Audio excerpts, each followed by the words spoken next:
Well, hi, I'm Debbie Peacock, and I met this man. I'm not nearly as long as most of you. There, so it's oh, it's a microphone. Hi. Yeah. You just sit down. So, it works best if you sit at the table there. Anyway, I was going to make it really quick, and I was just going to add to Dave and be out of the way real quick. But we met at the Art Beer Club, the Austin Art Beer Club. Neither one of us drink beer.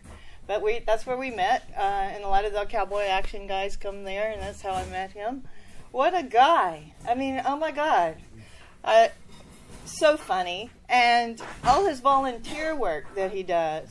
And thank you, Dave, for insisting that he go. I mean, we all need to stay positive with this because, you know, we can't just succumb to this is what's going to happen. This man's going to be around for a while. And we're going to keep that positive energy going. And keep angels around him because he deserves it. I also met his beautiful wife at the Austin Art Beer Club, and what a wonderful family they have, and what a beautiful place where you live. And so thank you so much for being Alan, Barbee, Mr. Barbee. And thank you, Debbie. You're going to be around for a while. You're going to go shoot. So we all need to keep that going. I want to hear Cowboy Small sing When the Red Robin Comes bobbing along. That damn bird. I woke him up every morning and end the trail at 4 in.the.morning singing When the Red Robin Comes bobbing along. About the second day, he said, I hate that damn robin. I'm going to kill it today. At least you brought me coffee when you did it. This just covers the last 10.5 years, so it's short. Just a single. Thank you. This is my neighbor next door to my property here. I've never set foot on his property. Very wise. Oh, I thought she was a trespasser for the first 10 years. Dear Alan, isn't this a unique experience? Sort of like a celebrity roast. There are no Hallmark cars to cover this occasion. Sort of like you, unique. You were my first. Did you know that? Whoa. No wonder I didn't let you come back. I thought you were an ex-wife. My first cowboy. On that early spring day in 2005, you came over in your big black truck wearing that big black Stetson to greet us, your new California neighbors, to Yucca Mountain. You briefly introduced yourself. I was impressed. This was a real Tom Selleck Marlboro Man model cowboy. Don't recollect what all you said, but made it clear that we knew there'd be trouble if any of our dogs went after any of your baby goats. There'd be hell to pay, too, if we cleared the land and interfered with the canopy because of some endangered golden-cheeked warbler that I've never seen. And you tipped your hat, bid us good day, and went about your cowboy business. After a while... What an impression. I was impressed. After a while, we learned that it was okay to feed leftover veggies to your goats. And we got a kick out of doing that every weekend when we cleared out the aging produce in the fridge.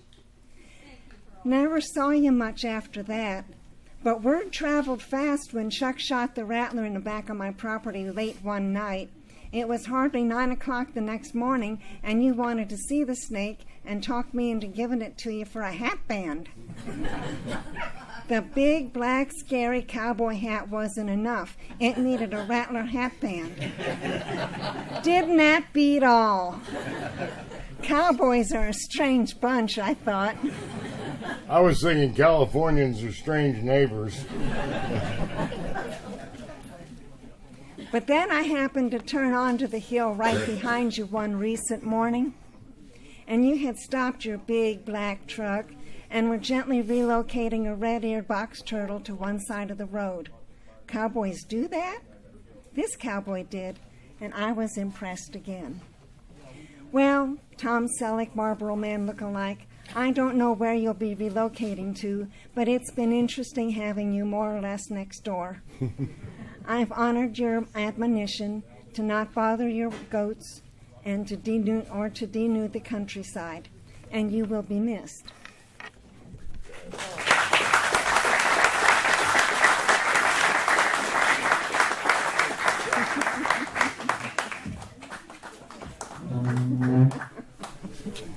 Yeah. Great having you as a neighbor, man. Where's my neurosurgeon? Do you have any words for me? I don't know. Everybody's done such a good job here, Alan. Smartest guy I ever met. I can't live up to that. Smartest guy I ever met. I don't know when I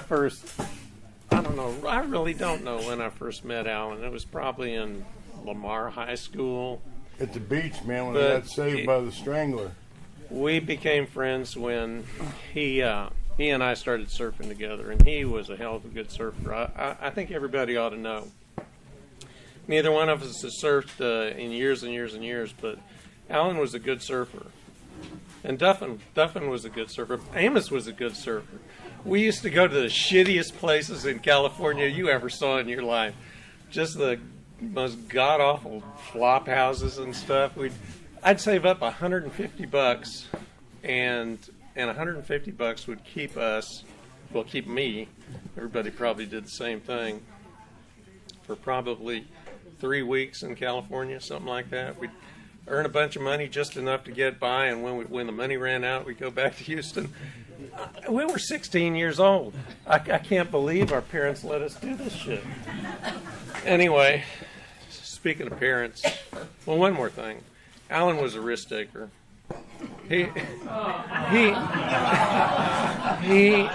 That man did things I never would have thought. By the way, I like the throne.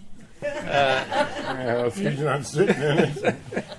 He would do things that I would never have dreamed of. I've told him this a million times. He was the first guy I ever knew to buy a house. I mean, I was probably 21. He was probably 19. I don't know how old you were. It was older than that, but his house in Steamboat. Steamboat was a great place. God, did we have fun up there. I learned to ski primarily from Barbee. I was a better skier than I ever was a surfer. That was an awesome place. Steamboat was an awesome place. But speaking of parents, I got to say, my mother loved Alan Barbee. She just didn't know him well enough.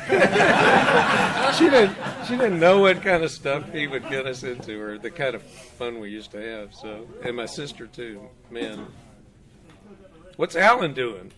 Well, I don't know where Alan is right now. Why aren't you seeing more Alan? Anyway. Your mother was a treat, man. You loved my mother too. I came back from the Caribbean sailing one time, and she said, "What are you doing?" I said, "I want to get a flip-flop factory and move down to Martinique and start selling." She's like, "Well, that's a good idea." She's an artist and designer, and she's like, "That's a great idea. What do you know about, neoprene?" And I'm like, "Nothing." That was one of his get-rich schemes, was sell, I don't know, rubber-tired sandals to the third world or something. It might not make 2 cents on each pair, but there's billions of pairs. Billions of people buy them. I think he was really thinking, I'm going to sell sandals to the third world. Buy them. Anyway, what a guy. Was he like Eddie Haskell with your mother? Yeah. And they sucked it up. They sucked it up. My mother just sucked it up. She That's loved a lovely dress you have on. Anyway, been a great friend through the years. There have been some absences. Yeah. So. He just had brain cancer. Unfortunately, there's some things doctors can't fix, and that would be one. Thanks. Thank you, Bruce. Hey, Robert, man. I really didn't know this was going to go on. For those of you that need a break, smart people are out there communing on the driveway. My wife said, "You can't sneak off from this party like you normally do." I'm Robert Amos, Robbo. One of my best friends growing up. Yeah, I couldn't remember exactly when, but I knew it was elementary, and I'm glad Rodney brought the pictures because it was 4th grade when you and I first met. Yeah, but I got to say, I got to Austin, and I knew Robert worked for IBM for 150 years since I went off on my adventures. So I called IBM up, and I got their locator service, and I said, do you have a Robert Amos? And she said, no, we have a Bob Amos. And I said, well, could I speak to him? She said, well, I can get you his private secretary. So they ring me through to Bob Amos's private secretary, and I didn't know how to describe him. So I said, she said, Bob Amos. And I said, is that Robert Amos? She said, no, it's Bob Amos. I said, does he have a sense of humor? And she said, not so much. I said, that's him. I said, leave him a message. He's driving to the beach this weekend. We'll buy the gas and he drives. And that's the message I left at IBM with his personal secretary. Got my attention, though. He calls me up and he goes, look, man, this is really serious. Oh, man. Yeah. No, you reminded me. We first time to California, I think. First time we went as a group. We were at Pipes. Pipes, just south of Swami's. So we were at Pipes. Beautiful day. Waves were wonderful. I think maybe it was Bruce. One of you asked me, so what did you think? Because I always had this attitude of, everything's just okay. Nothing was just great. And the waves were really the best thing we'd been on. Yeah, ever. Right? Ever. And so I came in, they said, what do you think, Amos? What do you think? And I said, it's okay. It's okay. And he said, only you would say that. Any rate, so I want to add a little bit. So Rodney covered quite a bit. I remember the 64 Malibu. I think there was 5 of us in that, nonstop. Fast car, man. Nonstop. Houston to San Diego area, 24 hours. 5 of us in the car, 5 surfboards on top, rotating through the drivers. We had 5 warning tickets. California, we get to California, the highway patrol pulls me over and he goes, now boys, where are y'all heading in such a hurry? And we're like, were we speeding? And the guy's like, he's serious highway patrol in California. And he said, look, we're going to do a test here. And he said, what's your name? I said, James Allen Barbee. He said, clap your hands 3 times. And I looked at him and he went, hey, they're getting smarter.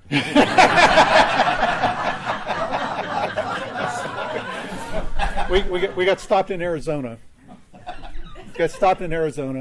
I think Duffin was driving at the time. He gets out. He's talking. It's like dawn, right? It's right at dawn. We're going through. There's this one stretch that there's nothing out there except overpass. And there's a cop right behind the overpass.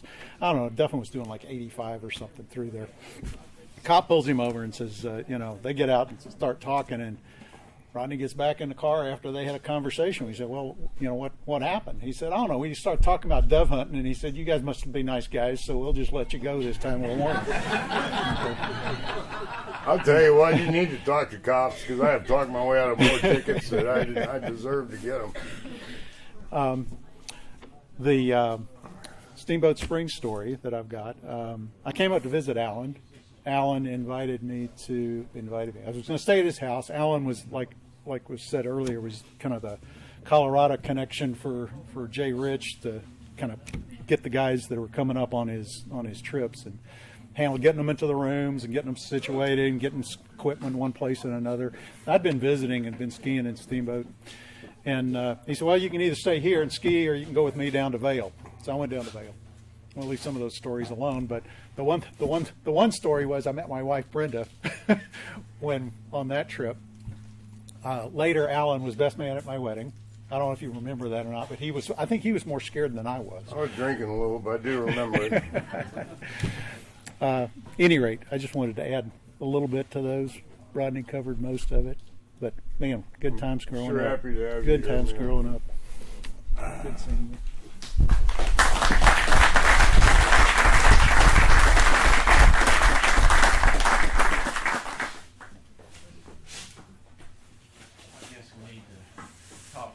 Taco guy.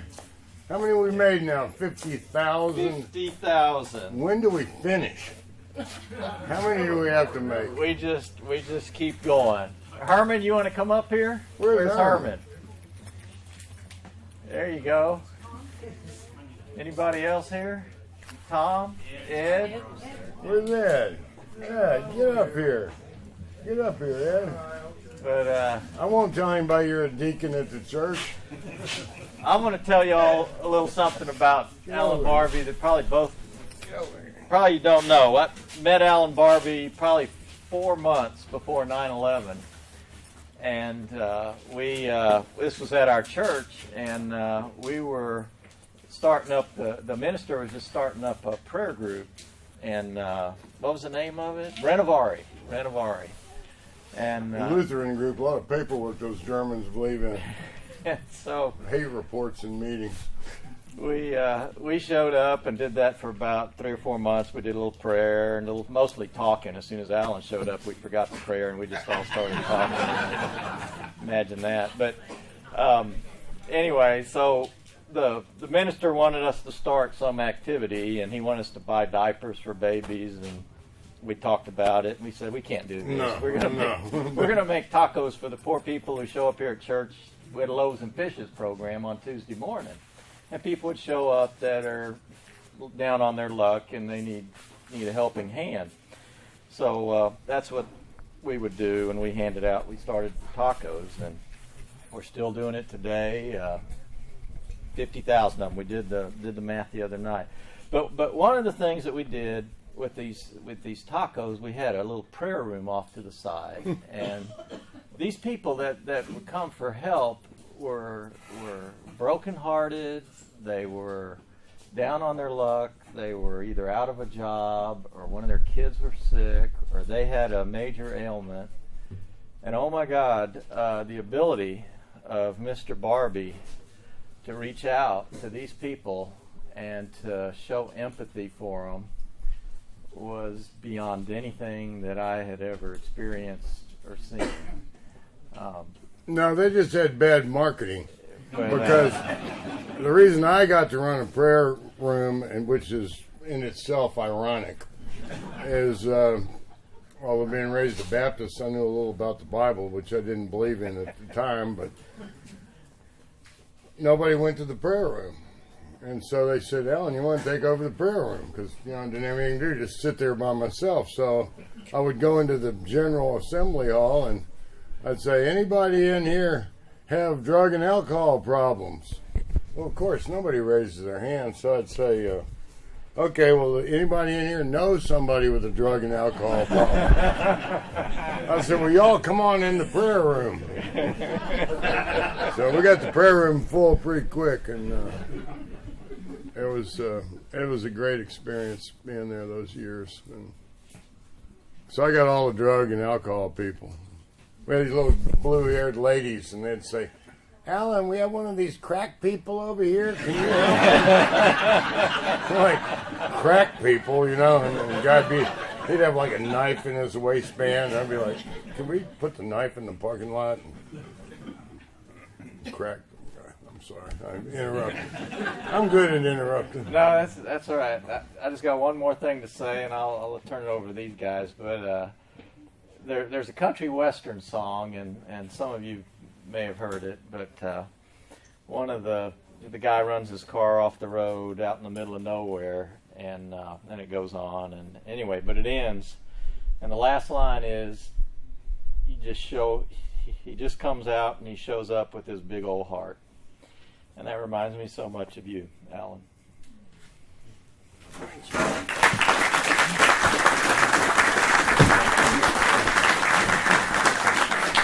Oh, one more thing. I would have not wanted to be the doctor at Brackenridge who told Alan Barbee he had cancer and blamed it on his smoking. That guy, well, I don't know if he's still alive, but that guy is still burning. 6 weeks in February. What the hell did he know?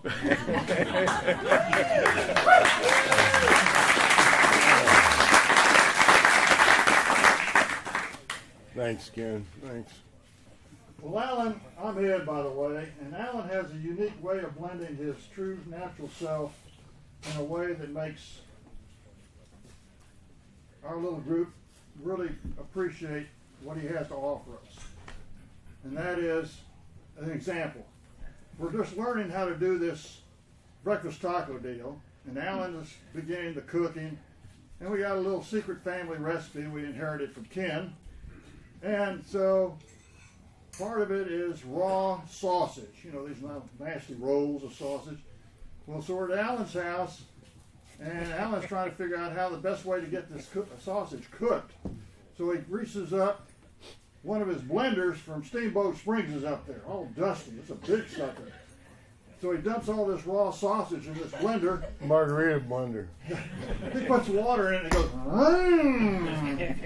and then there we go. We got all these breakfast tacos, and the next morning we're handing them out, and people are just having this stuff drip all over them.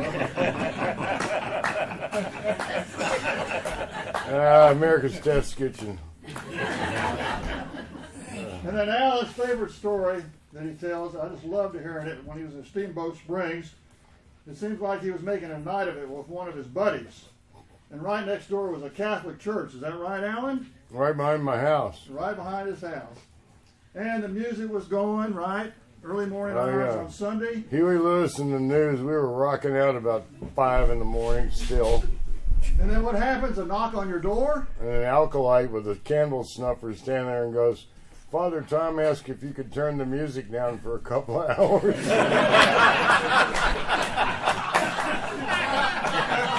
Like a little angel kid with a snuffer. I mean, we're all wiped out. You know, we've been partying for hours. Bless his heart. And then Alan always imparts some of the wisdom he learned at the knee of his grandmother, who was apparently a very faithful parishioner in the Baptist church. And one of the things he said that she used to say is, when those preachers start preaching, for 20 minutes they preach in the Holy Spirit, and for 2 hours they're preaching it out. And then there was the time his grandmother got baptized. Oh, she fell off the cinder blocks because she was really short and near drowning in the baptismal pool. And she made enough waves that the wave came. Remember Aunt Evie when they left the Baptist church? Oh, really? I might have expanded a little and made it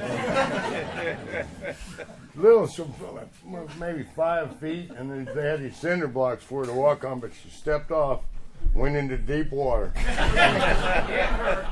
She emerged. 80s, I imagine. Yeah, they had converted because the Methodists had gone bad on them for some reason. Bless her heart, she stepped into deep water, though, becoming a Baptist. One thing I've got out of being around Alan Barbee, his gift to me is that he keeps me from thinking too much of myself.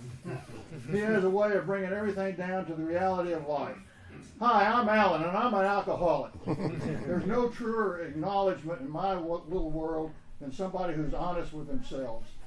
And for that, I can't tell you how much I appreciate the company of Alan Barbee, because nobody can get away with anything with Alan. And he's a straight talker. And the more I'm around him, the more I can appreciate his gift to myself and to those people who I believe value his friendship. And so all I can say is this has been a grand occasion, and thank you all for showing Alan how much you love him.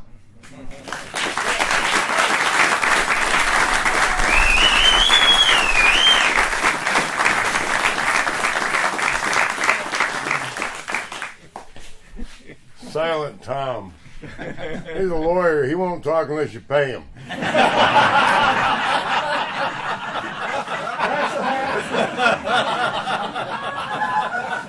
Tom, thanks for coming.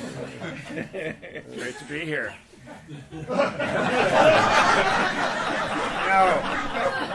I want to tell y'all that there's 5 of us in this taco cooking deal. We get together every Monday night. For a while, for about 3 years, we had a priest that was with us. Well, we drove him off, didn't we? We drove him off. Oh, bless his heart. Tell him where this guy was from.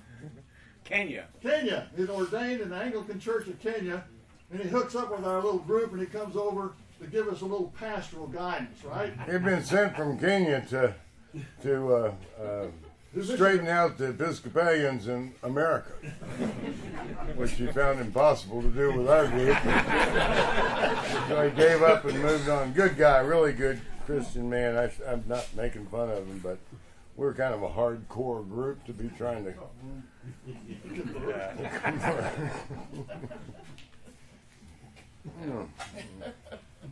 That's it, Herman? That's it. Thanks, Herman.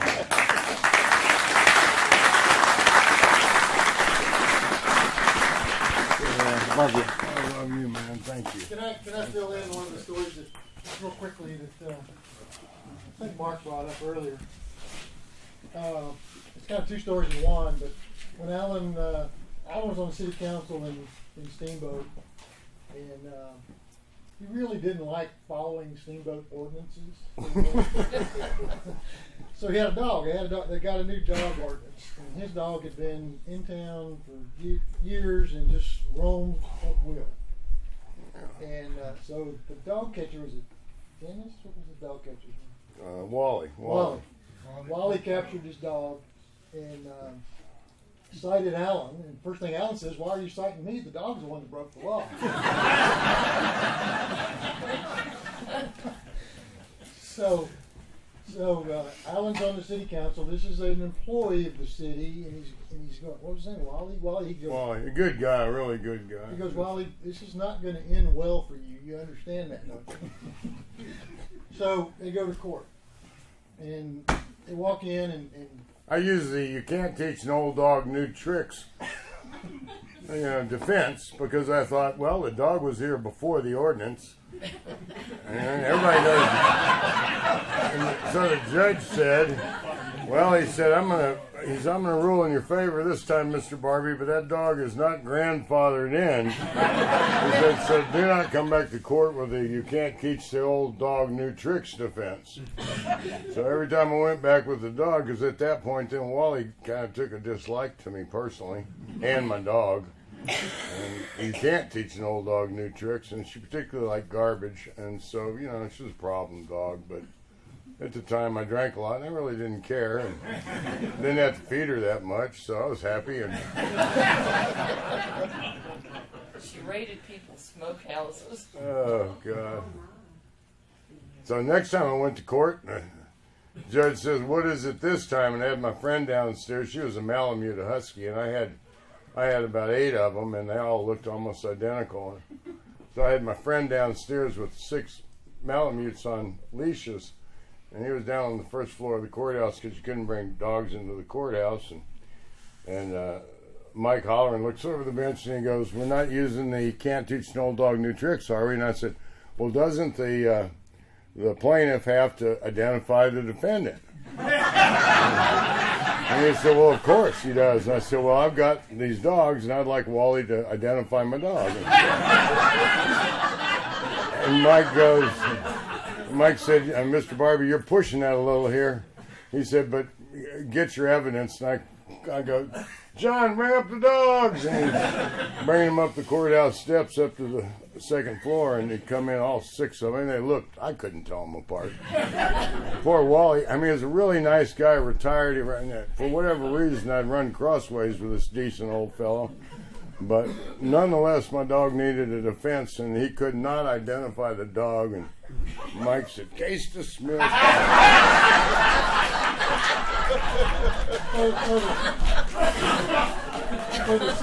The second part of this story, Rick and Mark and Buddy and I do a warrior weekend at the coast once a year, and taking the wounded warriors fishing. And so we're sitting in the deck, and there's Sergeant Haynes. Yeah. There's like 7 or 8 of us, one black guy sitting there. We're laughing, and Alan tells this story. And everybody laughs about the dogs. Yeah, but tells this story about the Malamute, and he looks over at Mike and he goes, "Mike, you can understand that, can't you?" I'm just going, I didn't mean it to be. He says, "You think all of us white folks look alike, don't you?" We became good friends after that. Saying the right thing at the wrong time, or the wrong thing at the right time. I've had a lot of people be patient with me in my life because of my mouth. My mother called it shooting from the lip. I want to thank, I'd like to hear from Glenn, but I want to thank Dale Hammock. He drove here from South Dakota. When he first came to Steamboat Springs, he had a serape on. He showed up at my door, and I knew he'd been a deputy sheriff in Texas. I didn't know at the time he was an undercover narcotics officer living with one of Steamboat Springs' biggest pot smokers. And my friends would say, that guy keeps trying to buy pot from me, and they'd say, why don't you sell it to him? So I'd go, Dale, if you need some pot, I'll get it for you, whatever you need, man. And he'd like, no, I don't need any. I was just, Remember what I said earlier about right to remain silent? Oh, man. I can't believe you drove all the way from South Dakota to be here, and I so appreciate it. Well, it's been great listening. I mean, Eni and all you guys, actually, I met you whenever I was dating Tricia. The first time that I met Alan was at his house in the fall of '65, and a young black sheep. You were into the surf scene in a big young way. Black sheep at the time. Really long hair. Yep, made an impression. He was putting a Joe Cocker record on the hi-fi, okay, long before tapes. And it was, and I remember his father being a little disturbed about how loud it was. Anyway, so we go back a long ways, not quite as far as some of you other guys, and I'm glad you're here. I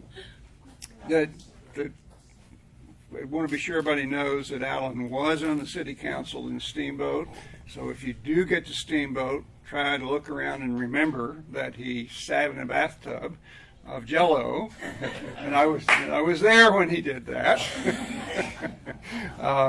But he did contribute. He did participate, and you know, if you knew him in those days with the long hair and the kind of the hippie atmosphere, you would have sworn he'd never be this redneck guy sitting here with a cowboy. Yeah, well, those cowboys on the western slope of Colorado never met a long-haired redneck from Texas that loved guns either.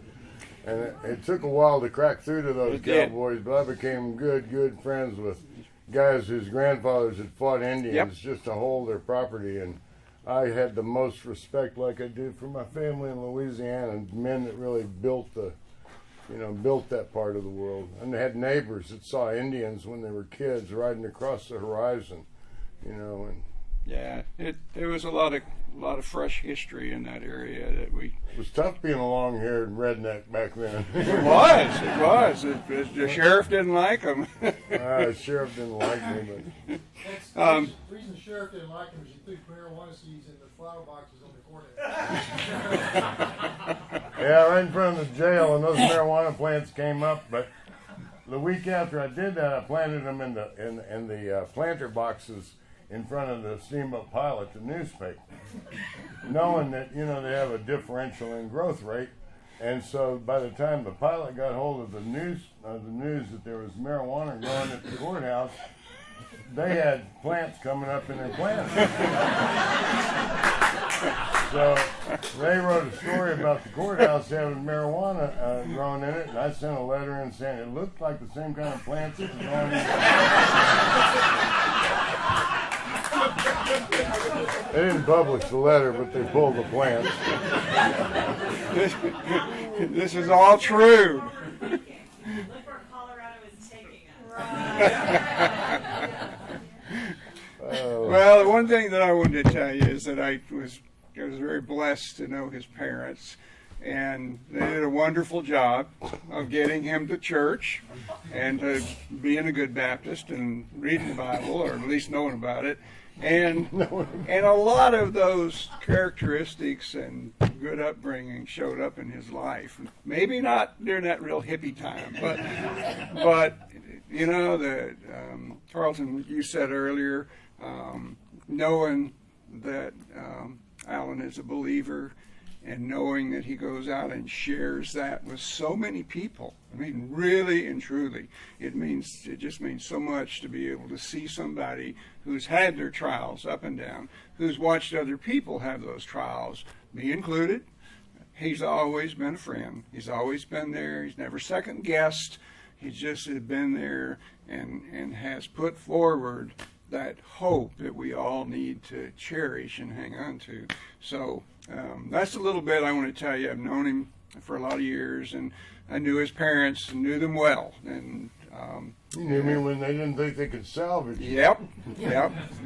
They went through those frustrating times that parents go through with kids that are expanding their horizons. And I got to tell you that one of the things, his dad was an electrical engineer, worked for Humble before it became Exxon, was actually involved in some conversations about the name change. But anyway, he was an electrical engineer, and one of the most frustrating times that I can remember in his life was when University of Houston was cutting trees down to build a new building, and Alan was there protesting, and on the front page of the Houston Chronicle was a picture of Alan. You remember that? I have. Yep, it's Alan on the front page, sitting in the tree. I meant to bring that today. With the bulldozer. And bless my father's heart. My mother would pick him up at the Humble building every day. He would ride the bus to work, and she would take him the paper, and he would read it on the way home. But this one day, there I was on the front page, and I was happy, I mean, we made our point. They didn't cut the trees down. But I was sitting up in a tree, and the guy took the picture, and I had a pair of desert boots like we used to wear surfing, and I had a big hole in one of them. And my dad was angry that I had a hole in my shoe, and people would recognize me as his son with a hole in my shoe. And I said, Dad, you're missing the point of it. And my dad's like, oh, Margie, where's the newspaper? Because my mother was telling me all this, weeks later. And I was like, And I was home. He deserved a better kid. But. No. At any rate, loving parents, that conveyed over to wonderful kids, and Alan has done a good job of sharing those things. So, and it's a privilege to be here and see you. Thanks so much for driving so far.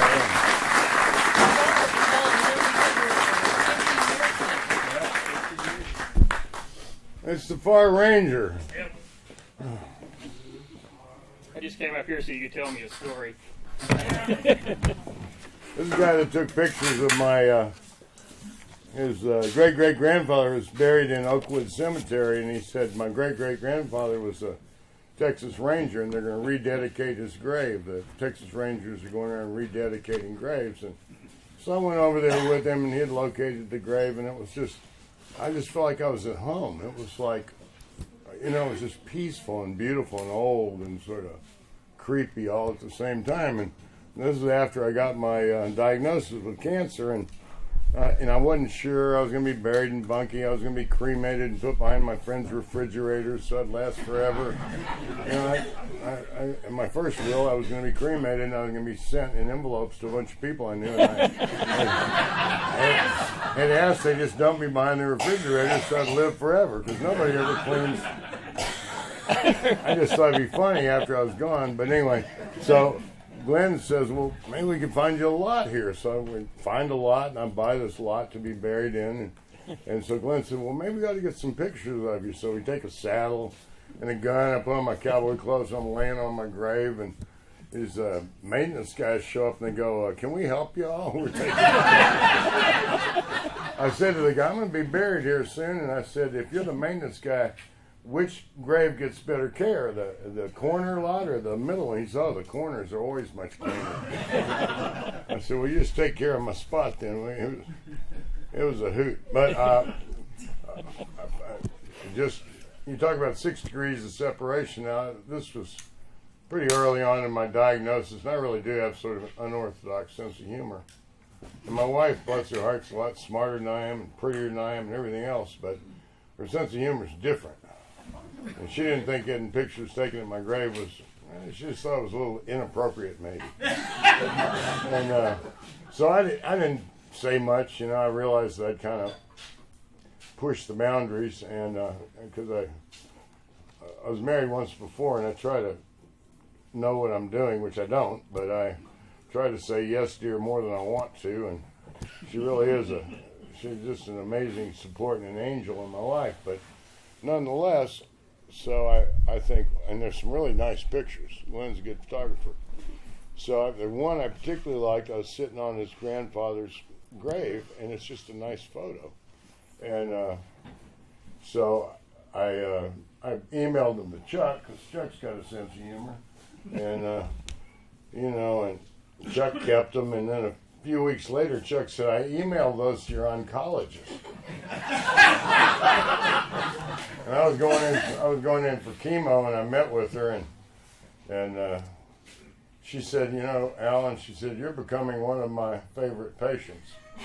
And I said, well, why don't you get back to me when I'm your favorite patient?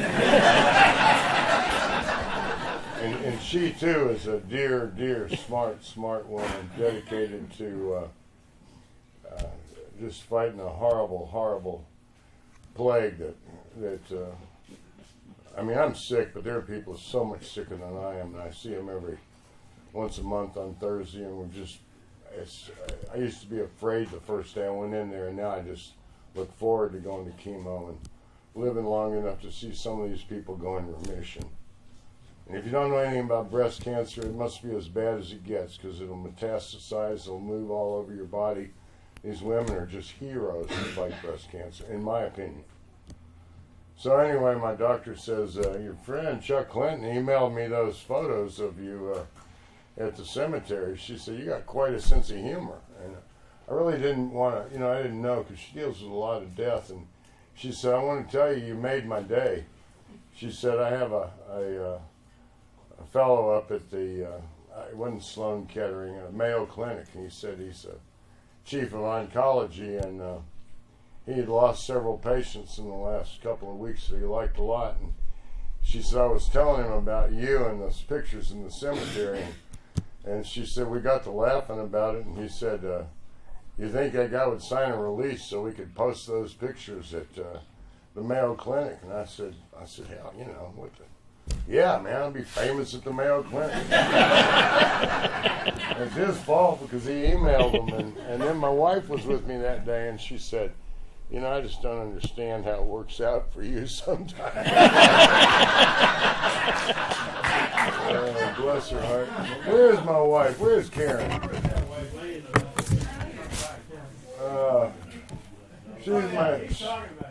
She's my angel. She's my support. Come on, Karen, you deserve a hand.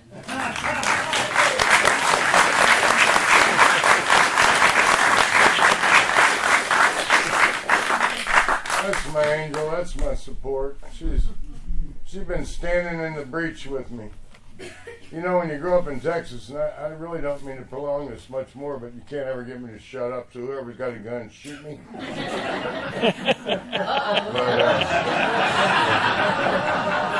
You have to do it yourself. But, God, I did interrupt. I just stole the, well. No, that was... oh, no. And, that's what I was going to say. And here's the pictures. So, this one is Alan dancing on his grave.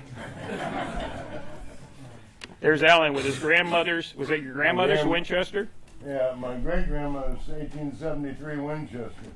One she used to shoot squirrels out of the tree with. And this did cause a disturbance with the groundskeepers. I don't know if it was sleeping on the grave or the Winchester that did it. They were about to call the police until you talked to them, and then they ended up laughing, and, you know, they said they're going to take good care of you. That's good to tell. Oh, this is you. Alan wanted to piss on his grave, too. So I took that back off. It was an accident. That's in really poor taste, but Karen is laughing, so I guess we slid that one by. That'll just be the Go first. to the next one. Yeah, we'll stop. Those are the best ones. We got a whole bunch of them, though. Well, on the way out, we have a picture of Alan climbing the chain link fence, trying to climb out of the cemetery. You know, growing up in Texas, though, and far range, I don't want to interrupt him again, but because he and Dave and Kickshot and Z and Cowboy Small and when the red robin comes, bob, bob, bob, wow. But you know, you grow up in Texas. I really grew up thinking I was going to be a cowboy. I wore cowboy stuff, and then you think about getting older, and you know, I always thought of having a heroic death. You know, Alamo or adobe walls, or you know, just I don't know, saving some old lady from a runaway train, and you get, you know, and then you find out you're just going to die like everybody else, slow and miserably. You don't have there's no great style to it. So I've just tried to do this with a sense of humor, which is my sort of concession to not having some, you know, life-threatening civil war to jump into. And, oh man, you're being heroic though in your battle with cancer and the way you approach it. Great example. The way you talk to those ladies in the waiting room. The chemo room. Yeah, the chemo room. Chemo spa. Yeah. Sounds like they all come to enjoy it now. We really do. I took them hamburgers. We had a chemo picnic not long ago. Tell the story about the black lady and her husband. Oh, Sarah and Daryl. This woman had very, very serious breast cancer that was spreading when I first met her in March early on, and she was there for the first treatments. But you know, so I'd see them, and I would always ask her how, you know, if it had metastasized, and it hadn't. And then she went into remission, but she and her husband kind of danced around me, and you know, I'm a lot to take dressed like this and looking like a redneck or something, probably. You know, he's kind of a street guy, and so I came out from to give a urine sample, and I said to the nurse, I said, if I quit putting my sister's name on there, will you quit giving me that estrogen? So everybody in the room laughed, and I said, well, I'm starting to grow breasts, and I don't know where to get a training bra, so I said, I'm going to put my own name on the urine sample from now on. And this black guy laughed, and he said, you know, we would have been good friends if you were a different color. And so the next time I came out, a month later, I said, because, I mean, it's no privacy, and it's, you know, probably embarrassing for some people, but, you know, how do you hide your urine? You know, so I came out and I went, man, it's so good to give a urine sample and not have a probation officer looking over my shoulder. He said, Alan, we're friends for life. And she's in remission now, and just she got to ring a bell a few weeks ago, and just, you know, praise God that she's doing better. And anyway, but my sweetie, she's been there every minute of this, and I am not an easy. Everybody tell you I'm not. I mean, I'm not as nice as my mother said I was. Trust me. But that one knows me, and she's put up with my whining and my crying and my angst and I don't know that I could do as well for somebody else. And I just, I will. And every one of you here, my sister and Stephen and Dale and Jan, and I just so appreciate y'all bearing with all this. And when the red robin comes, English Bob, be nice to, and PK, who the hell are you, man? You get a clean shooter pin yet? Yeah. I won't. Oh, that's good. Go ahead. Go ahead. I was met gonna Glenn. talk about I finally got offline, and they said, in fact, English Bob said, you know, you need to quit buying guns and go see these cowboys. I didn't know. I thought they were a bunch of bikers. I didn't know what they were. You know, got grown men that dress up like cowboys that shoot guns. Sounds a little creepy, but for me, it had a certain appeal, you know. And I'm like, but I don't know any of them. And the English Bob said, God, you're buying so many guns. Why don't you just go see what you really need? And I said, I had 3 sets of pistols by then. Didn't know what I needed. So I followed English Bob's advice and went to an orientation. There was Dragon Hill and Glenn, and they just greeted me like a redheaded stranger, and it's just been a lot of fun and a good ride ever since. Yeah, you felt like a brother right from the first. You were in the right spot there. It really has just been fabulous. And you finally got to be a cowboy. Guys like Kick Shot and his wife Kim was just people that volunteer and just do work. Mark, I can't thank all of you enough. Ben and Barb, and I really appreciate this today, and it's just. But no horse. That's what I was just saying. I saw the saddle and no horse, and I thought, perfect. You didn't tell the story of no horse, did you? Should I tell the whole story? Okay, last story. I got this nickname, Jim No Horse, in Wyoming. We were running a hunting camp, and I ran the horses for my buddy Pat Chapper, who was rough as a cob, but he had all these bankers from the east. And we had wall tents out in Mountain Circle Wilderness and different camps around northern Colorado and one in southern Wyoming. So we were working this camp out of bags, and we'd been hunting all week, and the hunters were gone. They'd flown back, and we were riding horseback, and we hadn't seen anything that day, so we decided we'd ride into bags. And as the cowboys out there call it, I'm going to cross the line here, but the cowboys, I didn't say this. I'm just repeating something I heard. Uh-huh. They called it, they said, we're going to go out tonight and get Indian killing, fat girl drunk. And I'm like, what? I mean, they're talking about killing people.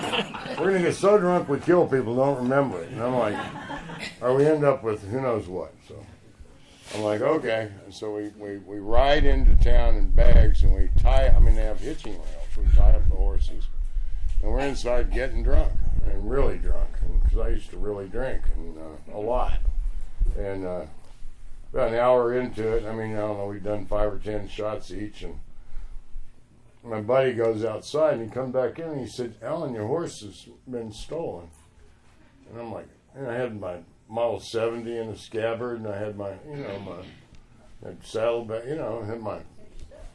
had my own tack, my slicker, I was like, stolen, my horse is stolen, I'm in Wyoming. I'm thinking, you can't steal a horse in Wyoming.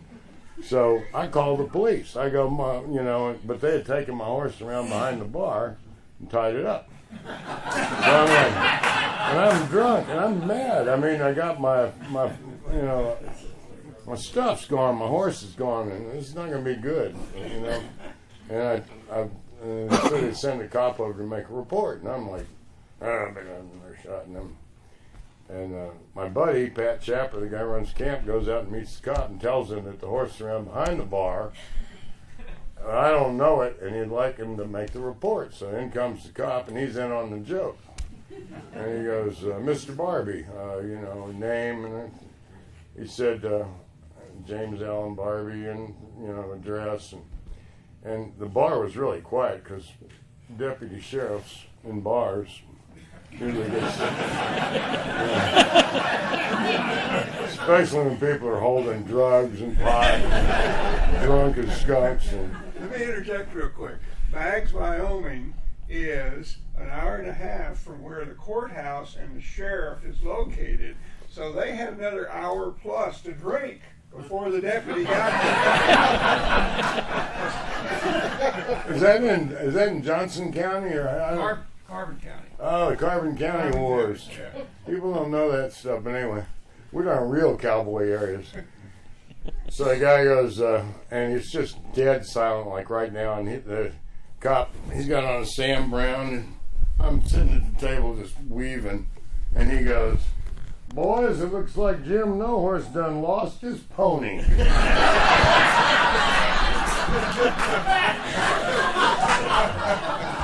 So from then on, they called me Jim No Horse, and I hated that nickname because it made I should have known better that my dumb friends were playing a joke on me. But anyway, so for years I hated that. And then when I became a cowboy shooter, I needed an alias, and I thought, Jim No Horse. I called the National Club up, and they went, nah, nobody ever took that name. It was available. So. That's my last story. I just once again want to thank everybody for anybody have anything to say, they're sure welcome to. Tell the story about your mom with pizza. Oh, when I got divorced, my mother was raised in the Depression, and food was very important. She was the oldest of 8, and she supported the whole family because my grandmother took an emotional flip after my grandfather died. And so food was hugely important, and always feeding my friends. And so my first wife leaves with my best friend, my next door neighbor. Not that I didn't deserve it. I was not the best husband in the world, to be perfectly honest. But nonetheless, I found it upsetting in a small town. My best friend, town of 6,000 people. You know you're going to be in the news there for a few weeks. And so I called my mother. I don't know what to do. You know, I'm still drinking, and I don't know anything about, emotionally available or any of that stuff. So I called my mom. You know, I don't know, 35 years old now. I go, Mother, Nancy left me, and I think we're going to get divorced. And my mother said, Alan, she said, the pizza was just delivered. She said, you'll have to call me later.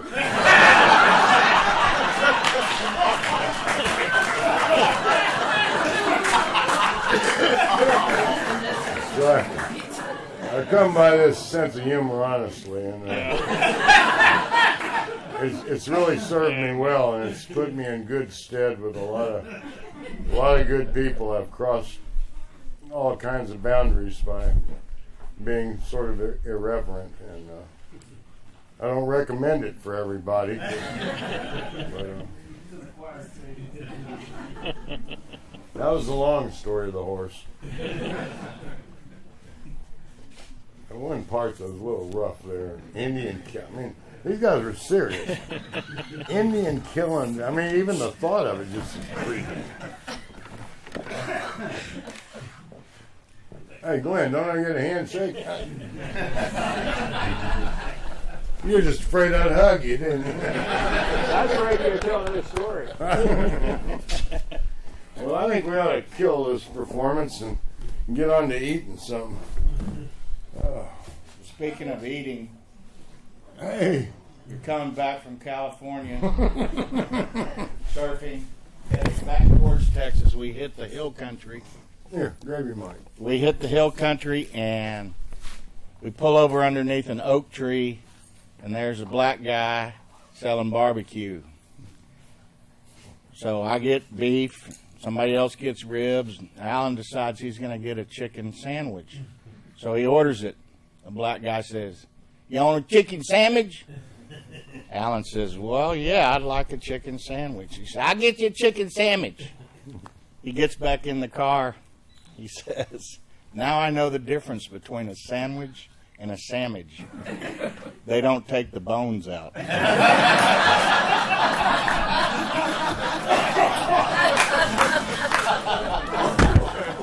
Now let's eat. Thanks everybody for coming. I really appreciate it.